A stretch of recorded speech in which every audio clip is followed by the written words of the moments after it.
আমার আজকের রেসিপি পাঁচমিশালি সবজি রান্না।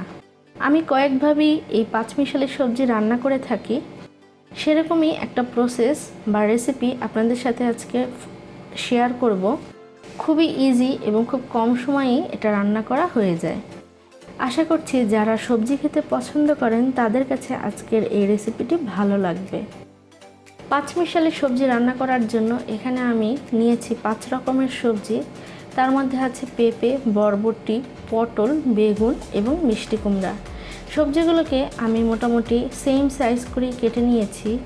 পেঁপেগুলোকে পাতলা পাতলা করে, বরবটিগুলোকে আধা ইঞ্চি সাইজ করে, সেই সাথে পটল এবং বেগুনগুলোকে টুকরো টুকরো করে এবং মিষ্টি কুমড়াগুলোকেও ছোট ছোট চাকচাক করে কেটে নিয়েছি।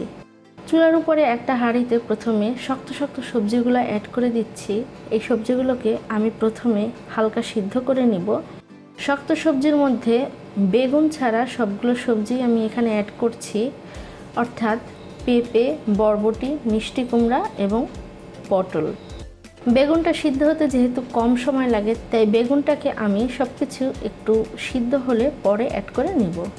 সবজিগুলো অ্যাড করা হলে দিয়ে দিচ্ছি প্রায় 1/4 কাপের মতো পেঁয়াজ কুচি, সেই সাথে 1 চা চামচ পরিমাণ আদা রসুন বাটা, আধা চা চামচ হলুদের গুঁড়ো এবং পরিমাণ মতো প্রায় 1.5 চা চামচের মতো লবণ।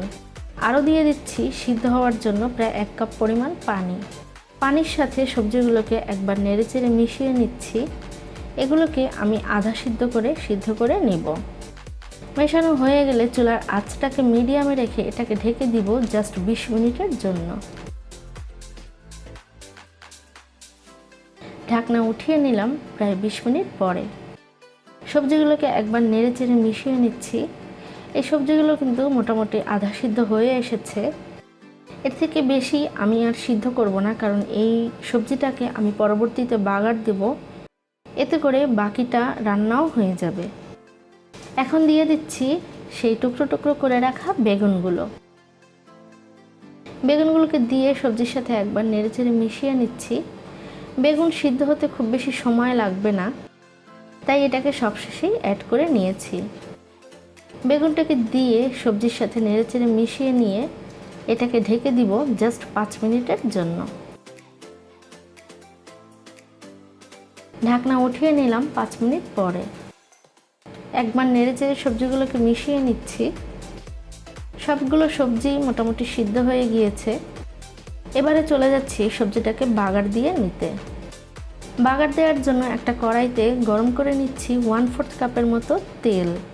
এতে দিয়ে দিলাম 5টি শুকনো মরিচ, সেই সাথে 1 চা চামচের মতো আস্ত জিরা এবং শুকনো মরিচটাকে মিনিট খানেক নেড়েচেড়ে টেলে নিচ্ছি। এতে করে খুব সুন্দর একটা ঘ্রাণ বের হয়ে আসবে। জিরা এবং শুকনো মরিচ ভাজা হয়ে গেলে এখানে দিয়ে দিচ্ছি আরও কিছু কুচনো পেঁয়াজ, অর্থাৎ প্রায় 1/4 কাপের মতো।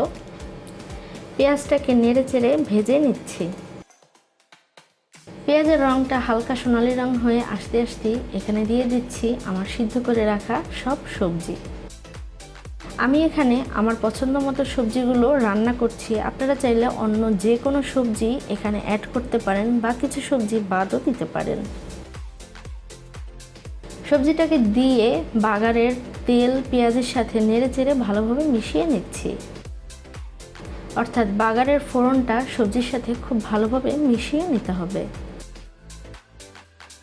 এখানে কিন্তু এই সবজিটাকে এরকম হালকা পানি পানি অবস্থায় থাকবে।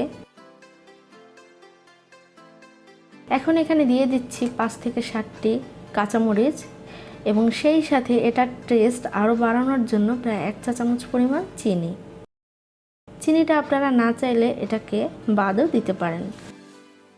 চিনি এবং কাঁচামরিচ দিয়ে আমি সবজির সাথে খুব ভালোভাবে নেড়েচেড়ে মিশিয়ে নিচ্ছি এবং সেই সাথে তৈরি হয়ে গেল আমার পাঁচমিশালি সবজি রান্না।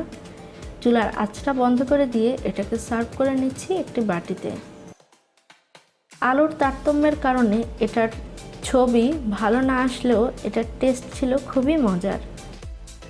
এটা কিন্তু আপনারা শুধু ভাত নয়, রুটি পরোটার সাথেও ইজিলি খেতে পারবেন।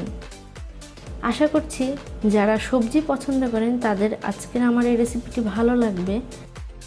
যদি আমার এই পাঁচমিশালি সবজি রান্নার রেসিপিটি ভালো লেগে থাকে তাহলে সাবস্ক্রাইব করুন নিয়ান্স কুকিং ডায়েরি চ্যানেলটিকে, এবং নিয়ান্স কুকিং ডায়েরি চ্যানেলটি সাবস্ক্রাইব করে এর পাশের বেল বাটনটি ক্লিক করতে ভুলবেন না। এতে করে আমি যখনই কোনো ভিডিও পোস্ট করব আপনি সাথে সাথেই এর নোটিফিকেশন পেয়ে যাবেন। সবজি রান্নার আরও অনেক মজাদার রেসিপি কিন্তু আমার চ্যানেলে দেওয়া আছে, যেগুলোর লিঙ্ক এন্ড স্ক্রিন এবং ডিসক্রিপশন বক্সে দেওয়া থাকবে। চলে আসবো আবারও কোনো নতুন রেসিপি নিয়ে। ভালো থাকুন, সুস্থ থাকুন।